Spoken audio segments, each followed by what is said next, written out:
When they come to American Furniture, they can come in here and you can relax. There's no hassle, no hurry. Take your time, do it right, buy what you want.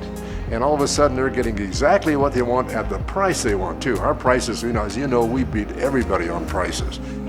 I want the furniture to look good in a customer's house. And if it doesn't look good in a customer's house, I'd rather have it back. I want people to be happy with the purchase, and then they recommend you. And that's what we have going for us, people recommending us and happy with their purchase. We don't have quotas for our salespeople. We don't say you have to have a closing ratio. We don't do any of that.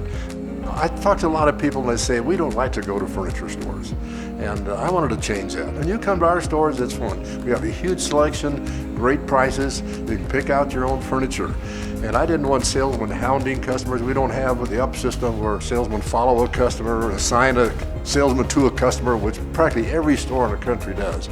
And so we have a pleasant shopping experience here at American Furniture. And that's what we do here at American Furniture. We always bring you the latest styles at the best prices from the best factories. And I didn't see that happening here, and I thought it was an opportunity to do that.